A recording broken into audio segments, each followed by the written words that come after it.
नमस्कार, welcome back to your own YouTube channel the magnificent brain. आपके अपने ही YouTube channel the magnificent brain में आप सभी का स्वागत है। आज हम अपने इस वीडियो में बात करने वाले हैं शिक्षकों के ट्रांसफर के मामले से संबंधित। बहुत तरह के सवाल शिक्षकों के बीच चल रहे हैं, क्या ट्रांसफर होगा कि नहीं, किसका होगा, कब तक होगा। इन सभी सवालों पर हम बात करने वाले हैं। हम अपना वीडियो शुरू करें इससे पहले आपको एक जानकारी या सूचना दे देना चाहते हैं। आज से हम अपने इस YouTube चैनल को फेसबुक पेज और टेलीग्राम से भी जोड़ने वाले हैं। तो आप सभी से रिक्वेस्ट है कि आप शिक्षा और शिक्षक से जुड़ी खबरों, जानकारियों, अपडेट्स के लिए हमारे फेसबुक पेज, टेलीग्राम चैनल और टेलीग्राम ग्रुप से जुड़ सकते हैं। वहां आप अपना राय और सुझाव भी दे सकते हैं। इन सभी का लिंक वीडियो के डिस्क्रिप्शन में मौजूद है। हमसे विभिन्न सोशल मीडिया के माध्यम से जुड़िए, वहां अपना राय दीजिए और आपको किस विषय पर वीडियो चाहिए, किस विषय पर जानकारी चाहिए, इसके बारे में लिखिए। उस पर हम लोग विचार करेंगे और उस पर वीडियो बनाएंगे और आपके समस्या का समाधान भी करेंगे। तो आइए शुरू करते हैं आज का अपना यह वीडियो। आज का हमारा वीडियो है कि बहुत लोगों के बीच यह सवाल चल रहा है कि शिक्षकों का ट्रांसफर होगा कि नहीं, कब होगा, क्या सरकार इस ट्रांसफर को लटकाना चाह रही है। इन तमाम बिंदुओं पर हम बात करने वाले हैं। तो आइए शुरू करते हैं अपने इस वीडियो को। हम विभिन्न प्रकार के सवालों को लेने से पहले कुछ महत्वपूर्ण बातों को देख लेना चाहते हैं। किस चरण के लिए कितने अभ्यावेदन है और उन अभ्यावेदनों का किस प्रकार से निष्पादन होगा, इन सारी बातों पर पहले एक बार सरसरी निगाह से देख लेते हैं। जैसा कि आप सभी को मालूम है कि सरकार ने ट्रांसफर के मामले को 4 चरणों में बांट दिया है और 4 चरणों में भी पहले चरण में 5 कैटेगरी निर्धारित की गई है। उन 5 कैटेगरियों में को मिलाकर कुल पहले चरण में आपको 11,809 अभ्यावेदन देखने को मिलेगा। अब इसको देख लेते हैं कि प्रथम श्रेणी में कौन से लोग हैं। प्रथम श्रेणी में आपको आने वाले लोग हैं विभिन्न प्रकार के कैंसर, जिसमें 760 अभ्यावेदन पाए गए हैं। दूसरे श्रेणी की बात करेंगे तो दूसरे श्रेणी में किडनी, हृदय और लीवर रोग से ग्रसित लोगों के अभ्यावेदन आए हुए हैं, जिसमें से 2,579 अभ्यावेदन आए हैं। तीसरे श्रेणी में दिव्यांगता के आधार पर नियुक्ति को लेकर अभ्यावेदन आए हैं, जिसमें 5,575 अभ्यावेदन आए हैं।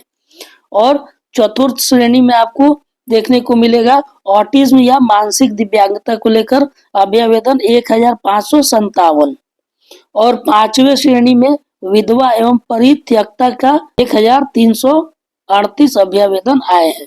इस प्रकार कुल 11,809 अभ्यावेदन पहले चरण के लिए आ चुके हैं। दूसरे चरण की अगर हम बात करेंगे तो दूसरे चरण में आपको देखने को मिलेगा पति या पत्नी के पोस्टिंग के आधार पर अभ्यावेदन लिया गया था और दूसरे चरण में इस पर विचार किया जाएगा। ये कुल 16,356 अभ्यावेदन है और सबसे जो महत्वपूर्ण है वो तीसरे और चौथे चरण में आएगा। आपको तीसरे चरण में आप जान ही रहे कि दूरी के आधार पर महिलाओं का अभ्यावेदन पर विचार किया जाएगा और चौथे चरण में दूरी के आधार पर जो पुरुष शिक्षक हैं उनके अभ्यावेदन पर स्क्रूटनी की जाएगी और उस पर विचार किया जाएगा। तो तीसरे और चौथे दोनों को अगर मिला दें, जो अपने पसंद की जगह से दूरी के आधार पर अभ्यावेदन दिया गया था, उसमें सबसे ज्यादा आपको 1,62,167 अभ्यावेदन देखने को मिलेंगे।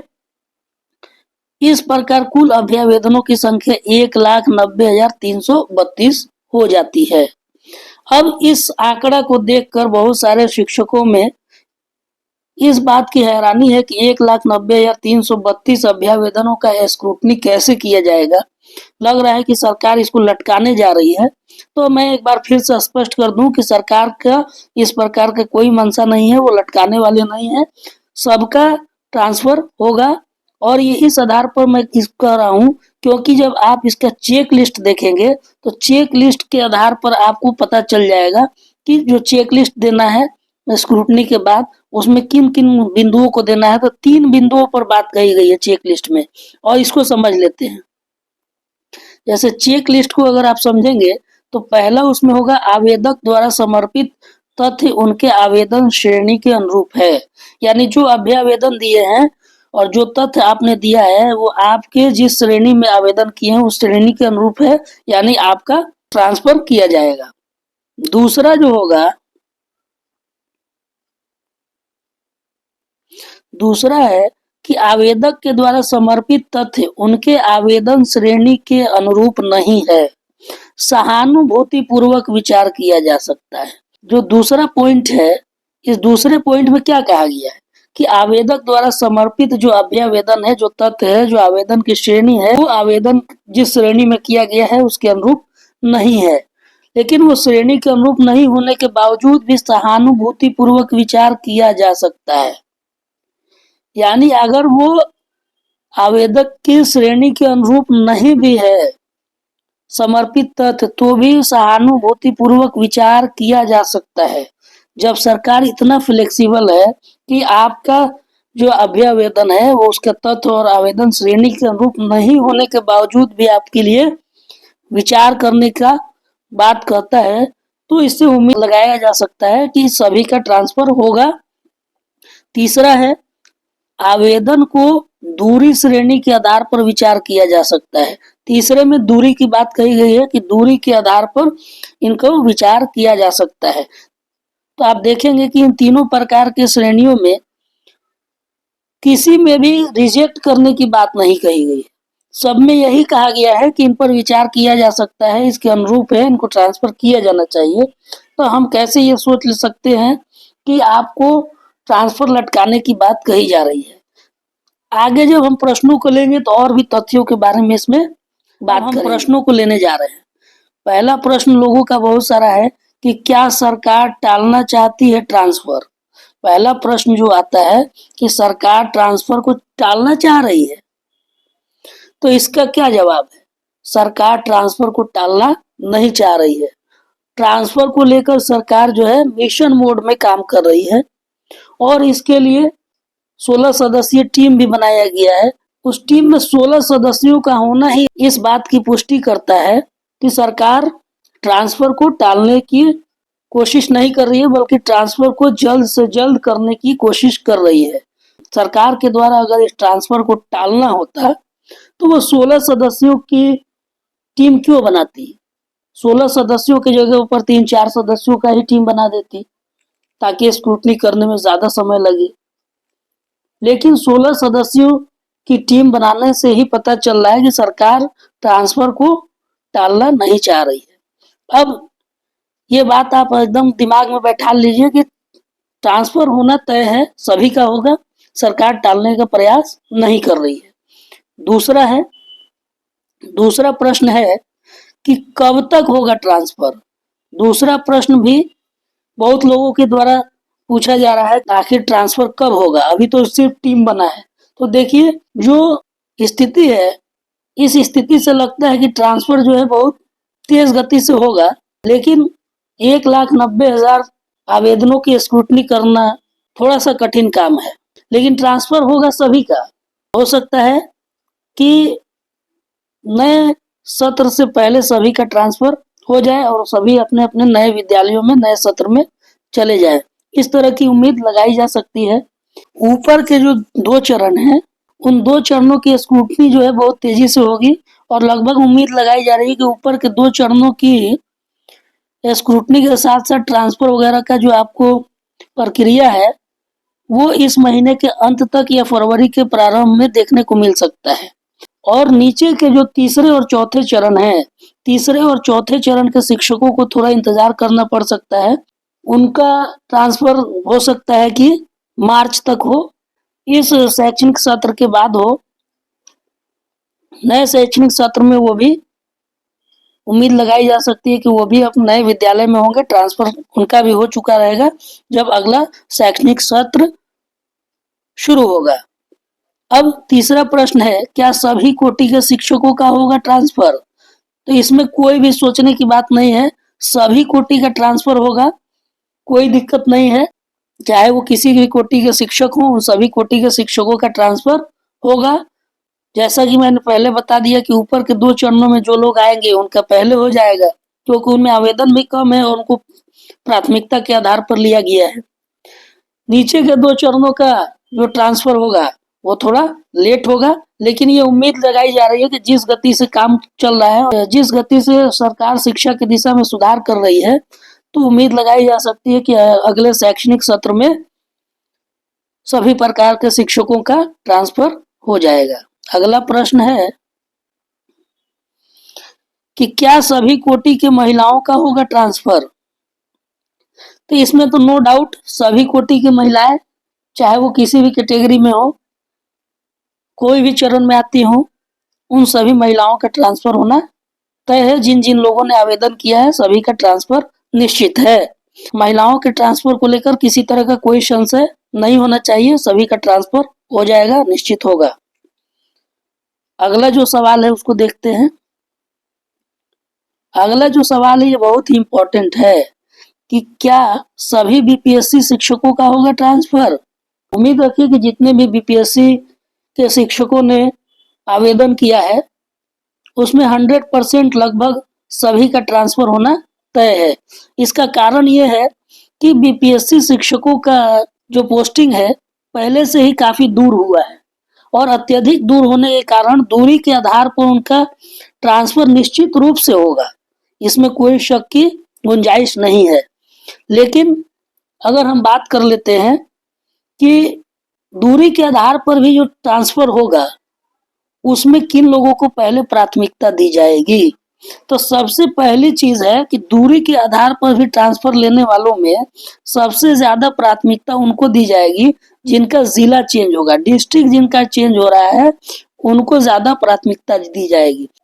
तो दूरी के आधार पर जो आवेदन देंगे, जो एक डिस्ट्रिक्ट से दूसरे डिस्ट्रिक्ट में जाना चाहते हैं, एक जिले से दूसरे जिले में जाना चाहते हैं, उनका ट्रांसफर पहले होगा, नो डाउट, इसमें कोई शंका शुबा नहीं होना चाहिए। उसके बाद ही जिले के अंदर जो ट्रांसफर की प्रक्रिया है, तो जिले के अंदर का जो ट्रांसफर होगा, अंदर वाला जो ट्रांसफर होगा वो बाद में उस पर विचार किया जाएगा, ये भी स्पष्ट है। तो पहले जो ट्रांसफर होगा, जो वैसे शिक्षक जो एक डिस्ट्रिक्ट से दूसरे डिस्ट्रिक्ट में जाना चाहते हैं, एक डिस्ट्रिक्ट से एक जिले से दूसरे जिला में जाना चाहते हैं, वैसे शिक्षकों के आवेदन पर पहले विचार किया जाएगा और उनका ट्रांसफर पहले होगा। और जो डिस्ट्रिक्ट के अंदर है, डिस्ट्रिक्ट के अंदर में भी पहले दूरी के आधार पर उसमें देखा जाएगा कि सबसे दूर कौन लोग है, जो सबसे ज्यादा दूर होगा उन पर विचार किया जाएगा। उसके बाद से बहुत सारे ऐसे शिक्षक बंधु भी हैं जिनकी दूरी उतनी नहीं है, बहुत कम है, 10 किलोमीटर, 5 किलोमीटर, 12 किलोमीटर, 15 किलोमीटर, इतना कम दूरी वाले शिक्षक भी इसमें आवेदन किए हुए हैं। वैसे शिक्षकों का नंबर बाद में आएगा और उनका अगर ट्रांसफर होगा तो वो सहानुभूति पूर्वक ही ट्रांसफर होगा, क्योंकि वो ट्रांसफर के श्रेणी में लगभग लगभग नहीं आते, उनकी दूरी उतनी ज्यादा नहीं है कि उनको ट्रांसफर किया जाए। लेकिन चूंकि चेकलिस्ट से स्पष्ट होता है कि वो जिस आधार पर आवेदन किए हैं अगर उसके अनुरूप नहीं भी आते हैं तो सहानुभूति पूर्वक उनका भी ट्रांसफर किया जाएगा। लेकिन अब देखने वाली इसमें ये बात होगी कि जहां वो ट्रांसफर चाहते हैं उस ट्रांसफर वाले जगह पर छात्र और शिक्षक अनुपात का जो मानक है उस मानक के अनुरूप कितने सीट बचे हुए हैं। जहां वो ट्रांसफर चाहते हैं वहां अगर छात्र और शिक्षक अनुपात में अगर शिक्षकों की कमी होती है तो वहां निश्चित रूप से उनको ट्रांसफर किया जाएगा, उनको भी मौका मिलेगा। इसलिए घबराने की कोई बात नहीं है, लगभग लगभग सभी का ट्रांसफर होगा, इस बात को लेकर आप आश्वस्त रहें, इसमें कोई दिक्कत होने वाली नहीं है। अब हम एक और प्रश्न देखने वाले हैं जो बहुत ही महत्वपूर्ण है। प्रश्न क्या है ये देखिए, क्या ट्रांसफर के बाद शिक्षकों के वरीयता में बदलाव होगा? इस तरह के भी सवाल पूछे जा रहे हैं कि क्या ट्रांसफर के बाद शिक्षकों के वरीयता में बदलाव होगा? तो इसका जवाब है कि वैसे शिक्षक जो एक जिले से दूसरे जिले में जाने वाले हैं, इंटर जिला ट्रांसफर जिनका होने वाला है, उनके वरीयता में निश्चित रूप से बदलाव देखने को मिलेंगे। क्योंकि वरीयता का जो निर्धारण होगा वो जिला स्तर पर ही होगा।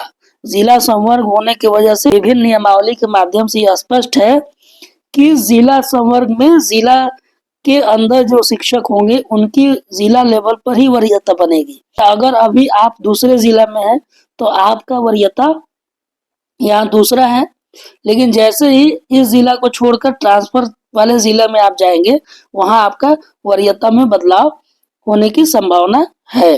पूरी संभावना है कि वहां आपकी वरीयता में बदलाव देखने को मिलेगा। तो ये एक महत्वपूर्ण सवाल था।